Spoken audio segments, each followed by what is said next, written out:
Assalamualaikum warahmatullahi wabarakatuh. Selamat pagi anak-anak. Semoga kalian tetap semangat hari ini. Anak-anakku sekalian yang berbahagia, hari ini Ustadz akan menjelaskan tentang keberagaman budaya bangsaku.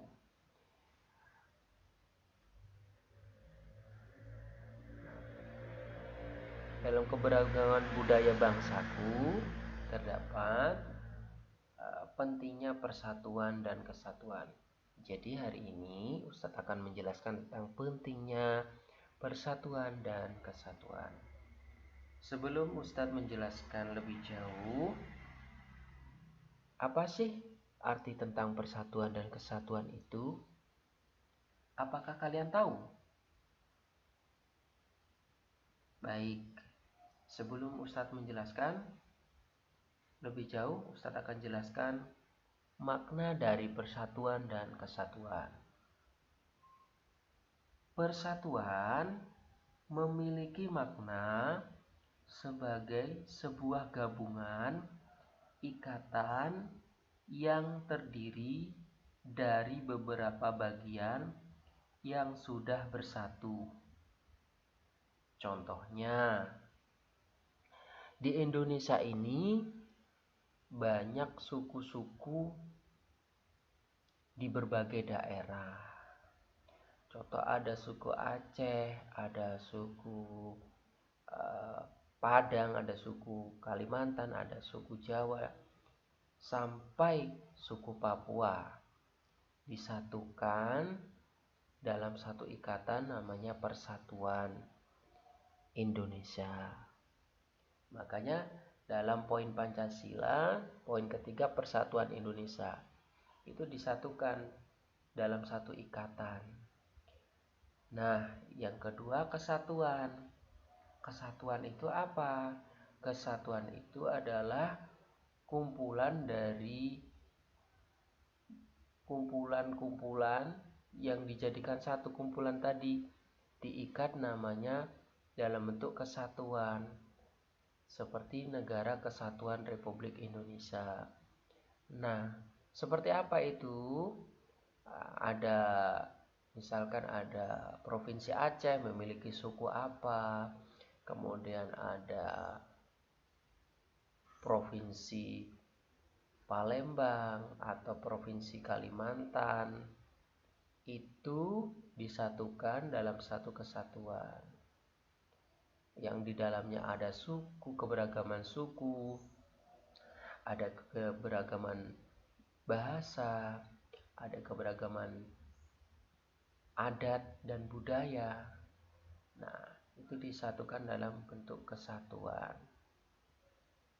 Maka di Indonesia disebut Negara Kesatuan Republik Indonesia. Jadi kumpulan dari persatuan bagian terkecil seperti bahasa, budaya dan sebagainya itu disatukan dalam kesatuan. Jadi Ustadz telah sampaikan tadi bahwa bangsa Indonesia memiliki keragaman suku, bangsa, bahasa, sosial, dan budaya. Oleh karena itu, bangsa Indonesia memerlukan persatuan agar menjadi bangsa yang kuat. Jadi bentuk perbedaan itu disatukan agar menjadi negara yang utuh atau bagian yang utuh menjadi satu kesatuan. Yang berikutnya adalah bagaimana sih sikap menjaga persatuan dan kesatuan. Kita lihat pada gambar berikut. Biasakan untuk meminta maaf jika berbuat salah kepada teman. Misalkan kamu meminjam pensil, kemudian misalkan kamu pinjam 1 hari, kok telat 2 hari. Biasakan meminta maaf ketika melakukan kesalahan tersebut. Atau misalkan kalian tidak sengaja menjatuhkan barang milik teman, biasakan meminta maaf. Di setiap kesalahan biasakan untuk meminta maaf. Baik. Sikap berikutnya kita lihat di sini poin-poinnya. Ada sikap menghormati teman yang beribadah. Contoh, ketika ada teman kalian sedang melakukan suatu ibadah, contohnya sholat, kalian nggak boleh ganggu-ganggu, nah, kayak itu nggak boleh. Atau yang beragama lain, misalkanlah yang contoh sederhana, misalkan di sekitar kalian ada yang beragama Kristen atau Buddha, ada Konghucu atau dan sebagainya. Misalkan kalau ada agama Kristen, misalkan hari Minggu atau hari Ahad ke gereja. Kalau hari Minggu kalian biasanya libur, kalian ajak main, kan ya nggak boleh. Ya tetap mempersilahkan temannya untuk beribadah sesuai keyakinan. Silakan beribadah seperti itu. Yang kedua, tidak membeda-bedakan teman yang berbeda suku. Contohnya di sekitar kalian ada misalkan suku Madura, ada suku Jawa, ada suku Sunda, ada suku Batak atau suku yang lainnya. Banyak sekali di Indonesia. Ada 1000 berapa lebih kan yang kalian pernah ketahui dan pernah Ustadz sampaikan. Misalkan begini, kalian, aku misalkan ada kalian suku Madura, aku nggak mau temenan dengan suku Jawa tuh gini, begini, itu tidak boleh. Ustadz jelaskan tadi bahwa persatuan itu tidak membeda-bedakan seperti itu. Jadi semua itu, keberagaman itu adalah sebuah keunikan. Jadi kalian tetap saja ya berteman dengan baik, tidak membeda-bedakan. Malah keberagaman itu membentuk suatu keelokan atau keindahan atau keunikan itu tadi. Bahasanya kan berbeda, bahasa Madura dengan Jawa. Ya, itu adalah sebuah keindahan dari sebuah bentuk persatuan. Menghormati teman yang sedang menyampaikan pendapat. Misalkan kalian di kelas sedang melakukan pembelajaran. Kemudian ada teman kalian bertanya kepada seorang mengemukakan pendapat atau sebuah pernyataan. Bu, misalkan begini dijelaskan.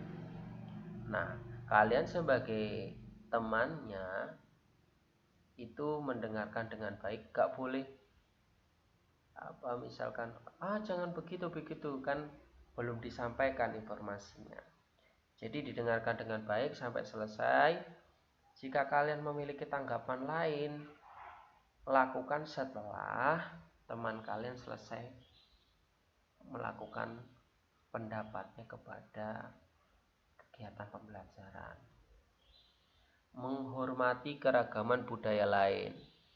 Setiap budaya di Indonesia contohnya itu berbeda-beda, memiliki adat yang berbeda,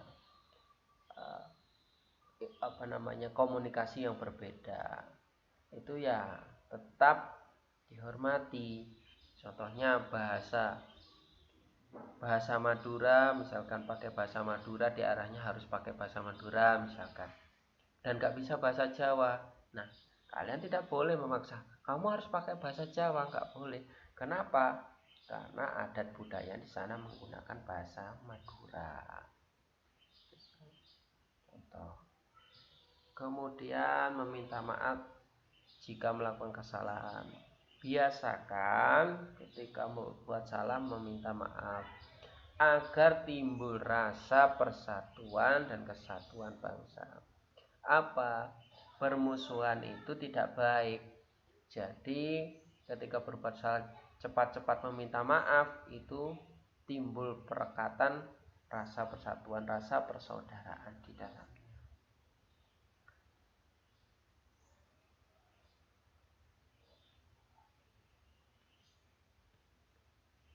Nah, setelah Ustadz menjelaskan tadi, ini ada beberapa gambar ya yang bisa kalian lihat.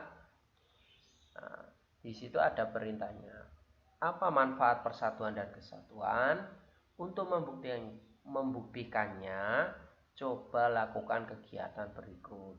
Kegiatan 1. Ambillah beberapa batang lidi. Patahkan lidi satu demi satu. Apa kesimpulanmu? Nah, bagaimana pendapatmu setelah melakukan kegiatan tersebut? Kemudian kegiatan 2. Ambillah satu buah sapu lidi.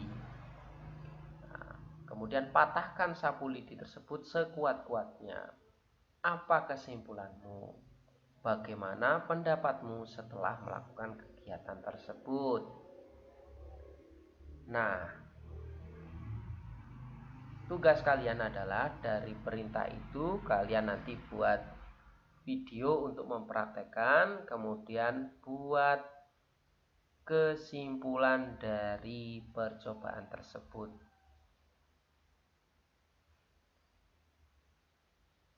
Terima kasih. Tetap semangat anak-anak. Assalamualaikum warahmatullahi wabarakatuh.